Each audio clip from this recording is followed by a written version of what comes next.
राजसमंद के राजनीतिक रण को हम लगातार टटोल रहे हैं और कोशिश करते हैं कि अलग अलग क्षेत्र के अलग अलग चुनावी चेहरों को आप तक पहुंचाए। और उस पूरी तलाशने की इस दौड़ में आज हम पहुंच चुके हैं कुंभलगढ़ विधानसभा से भारतीय जनता पार्टी के चेहरों को आज टटोलेंगे। कांग्रेस के चेहरे मैंने कुछ समय पूर्व एक एपिसोड के माध्यम से आप तक पहुंचाए थे, तो आज के इस एपिसोड में कोशिश करेंगे कि भारतीय जनता पार्टी की तरफ से आगे आने वाले चुनाव में दावेदार कौन होगा। हालांकि ये जो हम तमाम चर्चाएं करते हैं, उन चर्चाओं का जो सबसे महत्वपूर्ण बिंदु है, क्योंकि भारतीय जनता पार्टी और कुंभलगढ़, अगर ये जब जब जिक्र आता है तो एक नाम आगे उभर कर आता है और नाम होता है सुरेंद्र सिंह राठौड़, जो हालिया विधायक भी है और लगभग पिछले 3 दशक से कुंभलगढ़ में भारतीय जनता पार्टी मतलब सुरेंद्र सिंह राठौड़ तो बड़े कद्दावर नेता है। तो ऐसे में ये सूची बनाना इतना आसान नहीं था। हमें लगा कि सुरेंद्र सिंह राठौड़ का जो एक राजनीतिक व्यक्तित्व जितना बड़ा है, ऐसे में लगता नहीं है कि वहाँ कुछ और चेहरे हमें मिल पाएंगे। मगर जब कुछ फ़ोन लगाए, कुछ लोगों से रुझान जाने, धरातल की स्थितियों को आकलन किया, तब कुछ ऐसे चेहरे निकल कर आए जो चुनाव लड़ने के इच्छुक हैं। अब वो कितने इच्छुक है, कितने अच्छे हैं, कितने मजबूत है, कितने सक्षम है, या फिर आने वाले समय में अपनी दावेदारी को कितनी मजबूती के साथ रख पाते हैं, ये देखने वाली बात होगी। मगर हम इस एपिसोड में कोशिश कर रहे हैं कि हर वो चेहरा जो चुनाव लड़ना चाहता है उनको इस एपिसोड के माध्यम से आप तक पहुँचाए। सूची को शुरू करें उससे पहले थोड़ा सा राजनीतिक परिदृश्य जरूर मैं आपको बता देना चाहूँगा। आमेट और कुंभलगढ़ ये 2 क्षेत्र मिलकर ये विधानसभा क्षेत्र बनता है। भौगोलिक विषमताओं वाला एक क्षेत्र है, जिसमें कि आमेट सरल सपाट, कुंभलगढ़ की तरफ जाएंगे तो आपको दुर्ग, पहाड़ियाँ, बड़ा ही मनोरम वातावरण दिखेगा। और भौगोलिक विषमताओं के साथ साथ यहाँ सांस्कृतिक और सामाजिक जो थोड़े से अंतर वो भी दिखेंगे, भाषाएँ भी बदलती हुई दिखेगी। मगर इन तमाम बदलावों और विषमताओं के बावजूद राजनीतिक उठापटक ज़बरदस्त, और उस ज़बरदस्त राजनीतिक उठापटक के पिछले 3 चुनाव हम टटोले तो उसमें 2 चेहरे लगातार एक दूसरे के सामने आते हैं। उनमें एक गणेश सिंह परमार जो कांग्रेस का प्रतिनिधित्व करते हैं और दूसरे होते हैं सुरेंद्र सिंह राठौड़ जो भारतीय जनता पार्टी का प्रतिनिधित्व करते हैं।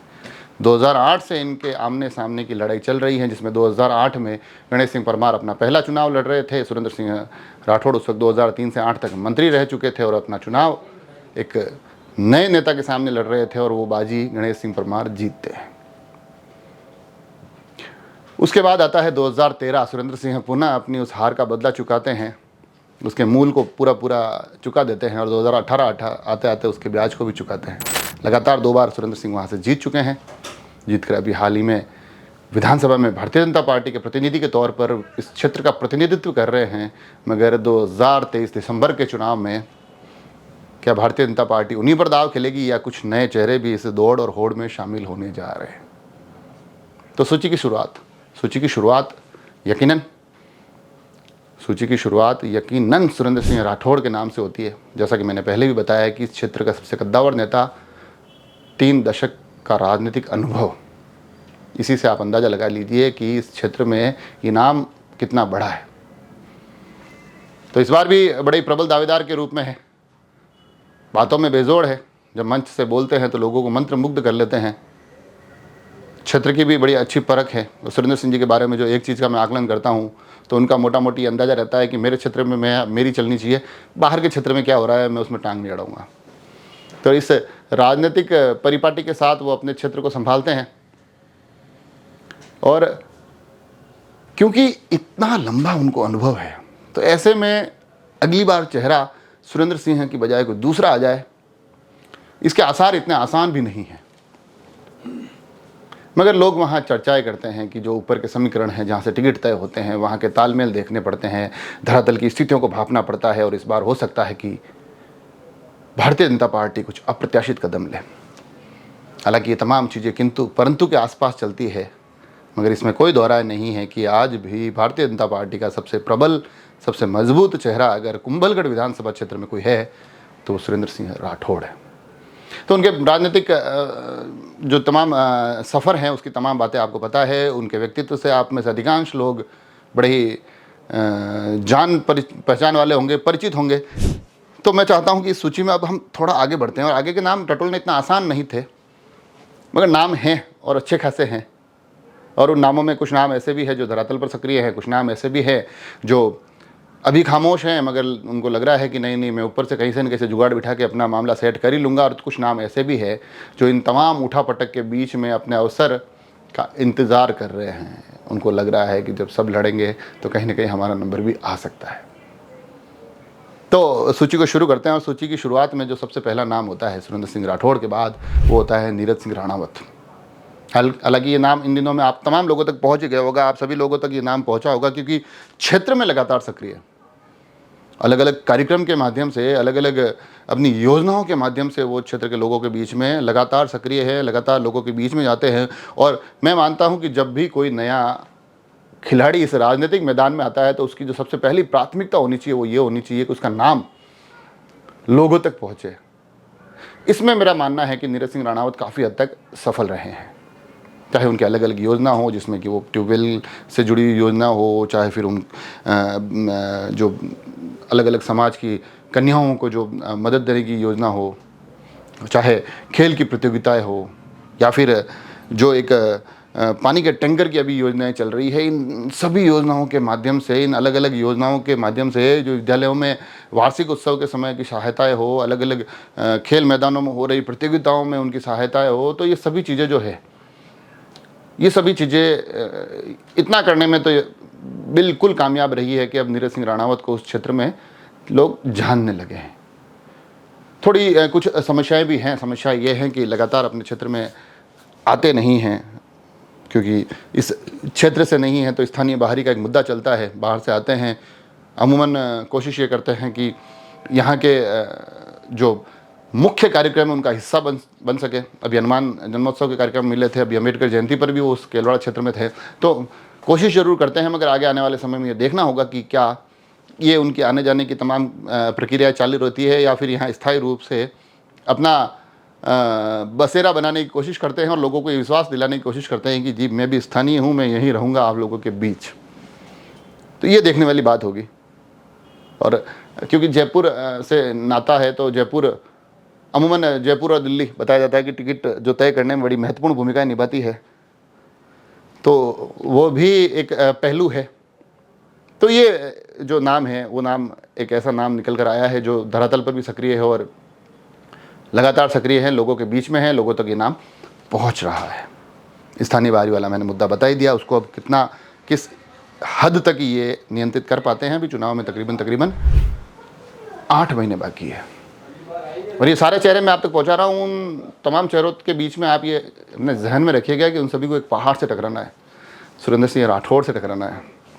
दावेदारी की दौड़ में सुरेंद्र सिंह राठौड़ के साथ है वो। एक अगले नाम की तरफ बढ़ते हैं। अगला नाम ऐसे कोई सूची मैंने एकदम बिल्कुल फिक्स नहीं बताई है कि जो पहले आ रहा है वो सबसे बेस्ट है, जो लास्ट में आ रहा है वो सबसे कमज़ोर है, ऐसा कुछ नहीं है। अलग अलग नाम लिखे हुए हैं, जैसे जैसे आएंगे मैं आप तक पहुंचाता रहूँगा।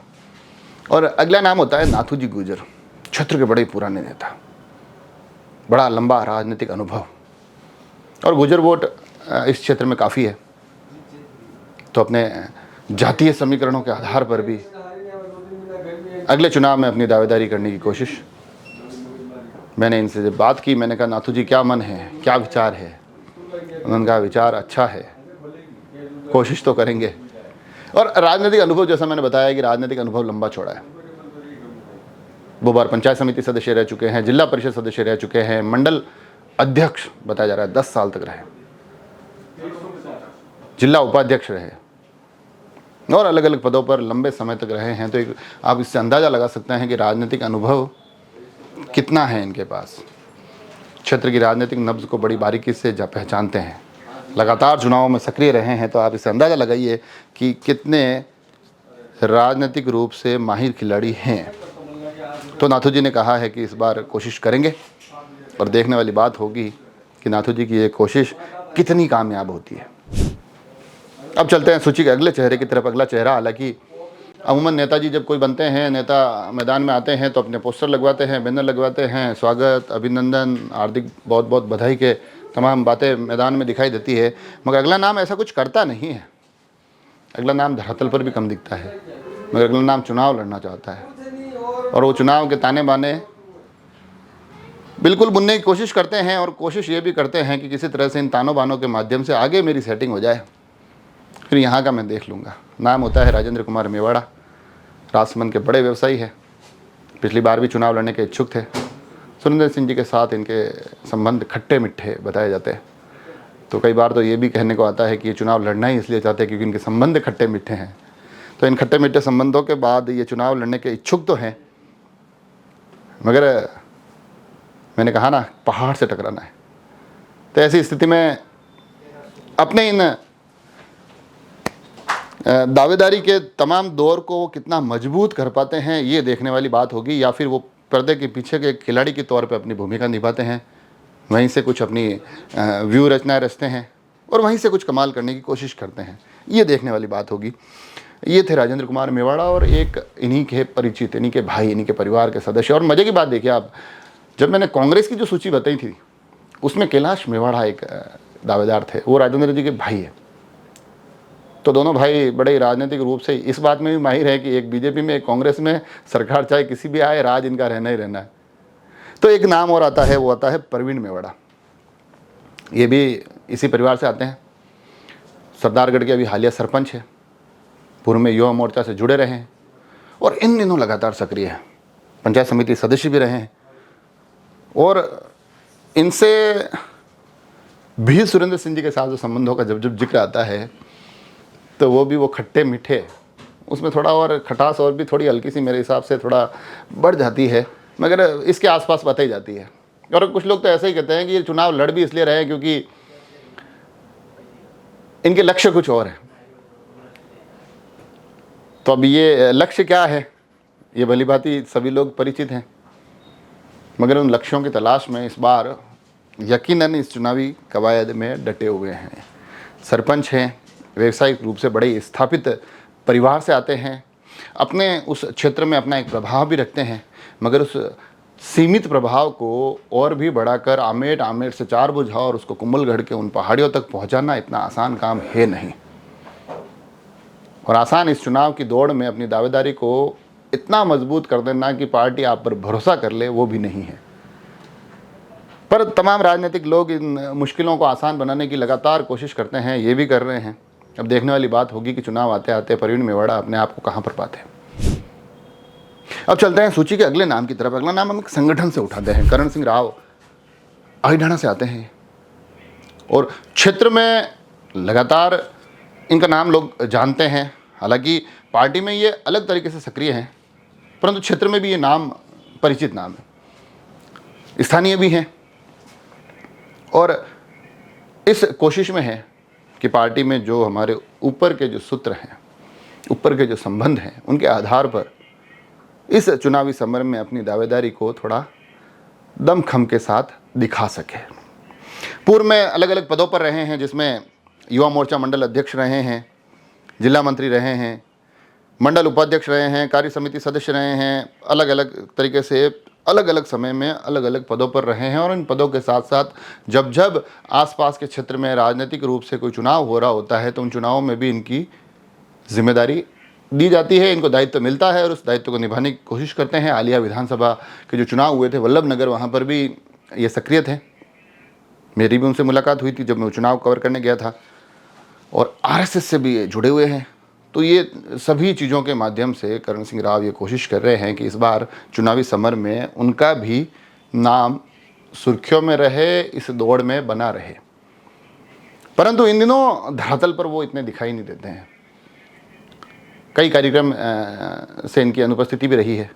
तो वो देखने वाली बात होगी कि जब चुनाव आएंगे तब तक वो, क्योंकि टिकट के लिए मैंने जैसे कहा ना कि टिकट के लिए 2 महत्वपूर्ण कोण होते हैं, एक धरातल जहाँ से वोट आपको जुटाने हैं और एक वो शीर्ष नेतृत्व जहाँ से आपको टिकट लाना है। इन दोनों को ये विश्वास दिलाना, धरातल को विश्वास दिलाना कि मैं टिकट लेके आ जाऊँगा, और टिकट देने वालों को विश्वास दिलाना कि धरातल पर मजबूत हूँ। तो इस विश्वास की दौड़ में करण सिंह राव कितना सफल होते हैं, ये देखने वाली बात होगी। अभी धरातल पर इतना सफल नहीं है, इसमें भी कोई दो राय नहीं। अब चलते हैं सूची में थोड़ा सा और आगे की तरफ बढ़ते हैं और सूची का अगला नाम निकालते हैं। एक ऐसा युवा जो ऑन ऑफ मोड पे रहते हैं, कभी सक्रिय होते हैं, कभी अति सक्रिय होते हैं और कभी थोड़ा सा सुस्त हो जाते हैं। कोरोना काल में उनकी सक्रियताएं सभी ने देखी। सक्रियताएं नहीं थी, वो मैं यूँ कहूँ अति सक्रियता है। और कोरोना काल में काम करना कोई आसान काम नहीं था, मगर उन्होंने उस वक्त डटकर काम किया। नाम होता है चंद्रभान सिंह। और चंद्रभान सिंह लगातार एक युवा चेहरे के रूप में अपने आप को इस क्षेत्र में स्थापित करने की कोशिश करते हैं। हाल ही में जो हमने हनुमान जन्मोत्सव वाला एक एपिसोड बनाया था कुंभलगढ़ का, उसमें भी वो वहाँ मौजूद थे, हमने उनसे बात भी की थी। और कोरोना काल के बाद उनका नाम उभर कर आया था। फिर जब वसुंधरा राजे के यहाँ दौरे हुए तो उनके साथ भी दिखाई दिए, तमाम व्यवस्थाओं का हिस्सा बने। अभी हाल ही में जब वसुंधरा जी वागड़ और मेवाड़ के दौरे पर थी, तब भी ये देखने को मिला कि चंद्रभान सिंह उनके साथ खड़े थे। एक ऐसा वीडियो भी दिखाई दिया जिसमें वो चंद्रभान सिंह के कंधे को थपथपाते हुए नजर आ रही है। मगर ये शाबाशी 2000 दिसंबर में क्या गुल खिलाएगी, ये देखने वाली बात होगी। ये तमाम चीज़ें 2000 दिसंबर के धरातल पर चंद्रभान सिंह कैसे लेकर आएंगे, ये देखने वाली बात होगी। और जो मैंने शुरू में एक शब्द इस्तेमाल किया था कि कभी कभी सक्रिय होते हैं, कभी कभी अति सक्रिय होते हैं और कभी कभी सुस्त हो जाते हैं। तो जो कोरोना काल के बाद एक लंबा सुस्ती का दौर आया, वो मुझे लगता है कि उसका कहीं ना कहीं खामियाजा भुगतना पड़ सकता है। हालांकि इन दिनों सक्रिय हैं और आने वाले समय में ये सक्रियता बढ़ानी पड़ेगी। और इन युवा चेहरों को इसलिए भी सक्रियताएं बढ़ानी पड़ेगी कि जैसे जैसे राजनीतिक परिस्थितियाँ आगे बढ़ती है, इन युवाओं के पास समय है, इन युवाओं के पास ये समय है कि वो अपनी दावेदारी को कुछ इस प्रकार से पार्टी के सामने, अपने लोगों के सामने लेकर आए, जिससे भविष्य का एक युवा चेहरा लोगों को इनमें नजर आए। तो ये अवसर होता है। इस अवसर को भुनाने में चंद्रभान सिंह कितना सफल होते हैं, ये देखने वाली बात होगी।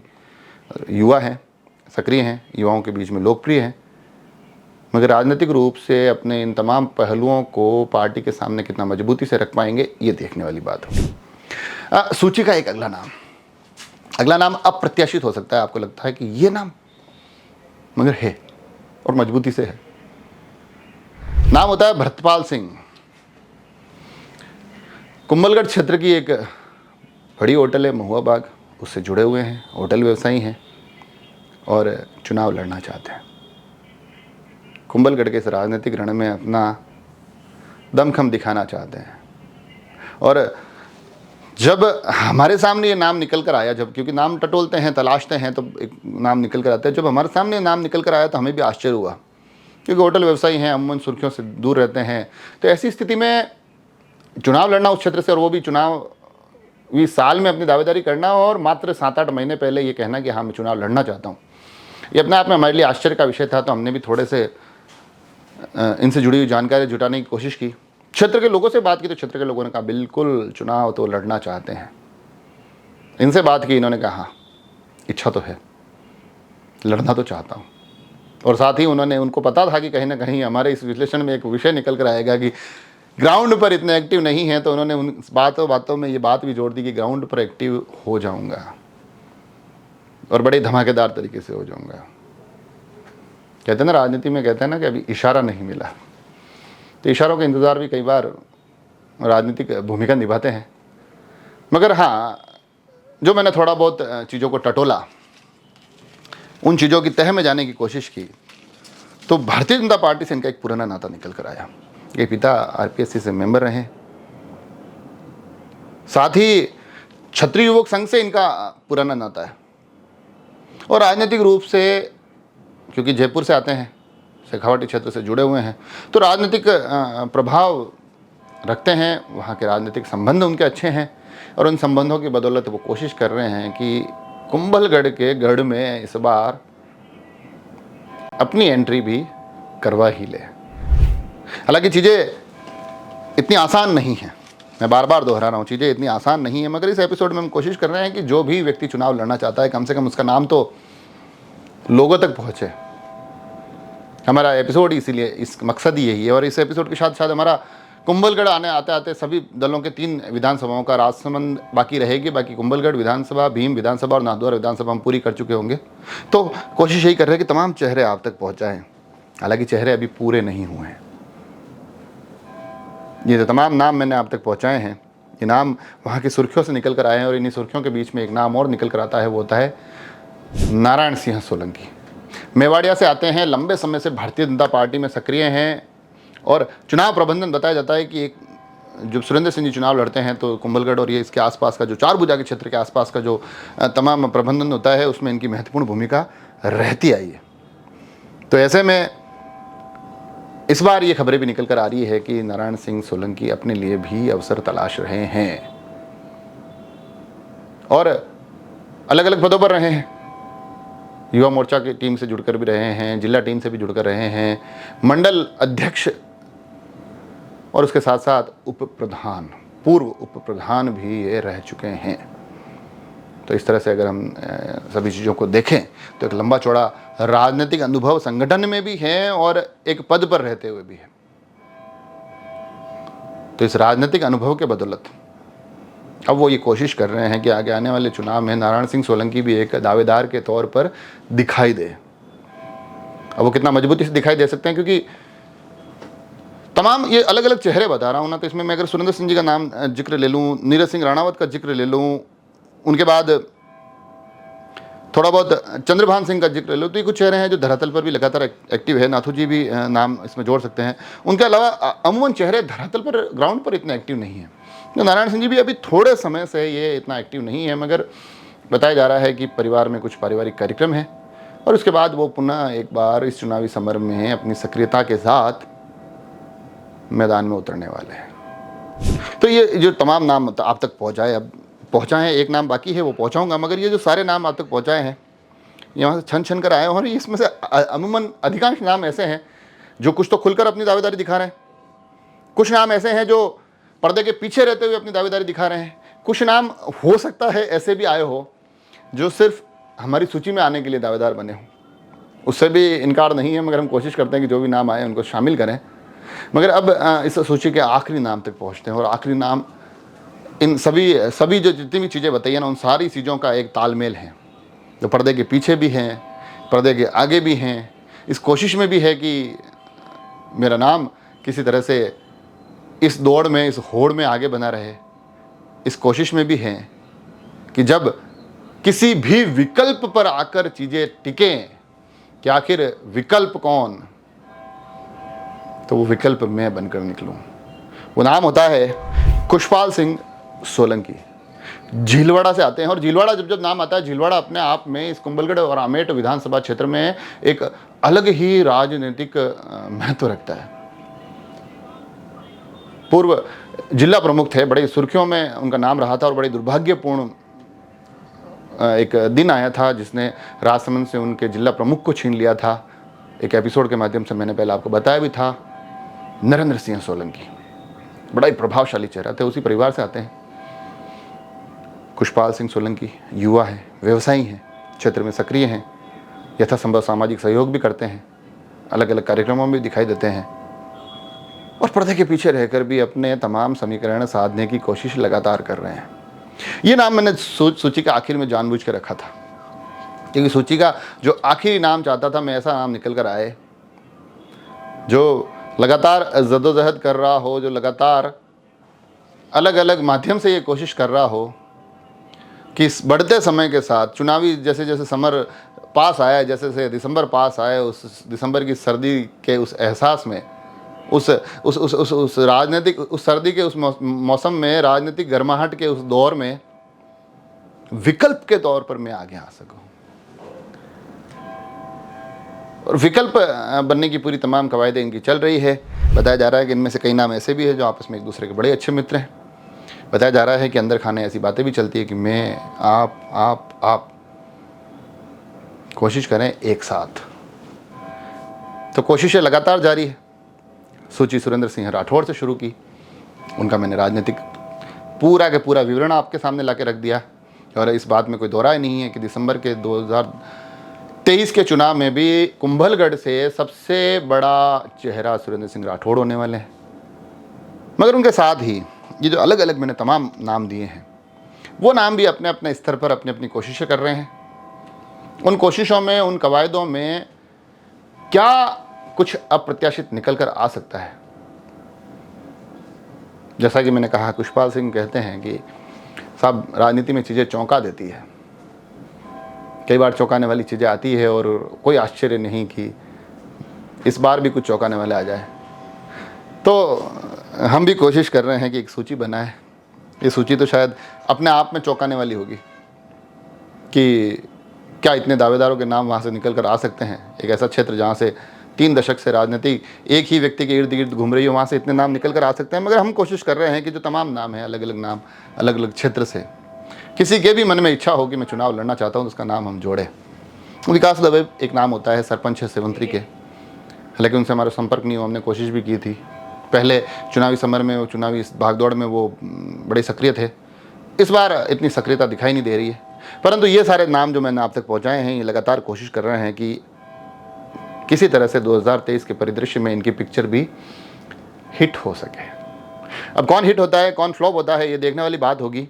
मगर हमने ये एपिसोड बना लिया है, आप तक पहुंचा दिया है, और आगे आने वाले समय में सितंबर अक्टूबर के आसपास कोशिश करेंगे कि इन तमाम विधानसभा क्षेत्रों के अलग अलग दलों के दावेदारों की छोटी सूची बनाएं, जिसमें सिर्फ 2-2, 3-3 नाम रखेंगे और बताएंगे कि आखिर में दौड़ अब इन लोगों के बीच में सिमट चुकी है। मगर उससे पहले बहुत जल्द इसी महीने में, अप्रैल में ही, और अप्रैल या मई की शुरुआत तक कोशिश करेंगे कि राजसमंद के भी भारतीय जनता पार्टी और कांग्रेस के तमाम दावेदारों की सूची, तमाम दावेदारों के चेहरे लेकर आपके सामने आ सके। आप सभी को ये हमारी कोशिश कैसी लगी है ज़रूर बताइए। हम कहाँ गलत हैं, कहाँ सही है, ये मार्गदर्शन दीजिए। राजसमंद से कांग्रेस और भारतीय जनता पार्टी के चेहरे कौन हो सकते हैं, उसके सुझाव दीजिए। और सबसे महत्वपूर्ण, जुड़े रहे राजसमंद एक्सप्रेस से। धन्यवाद।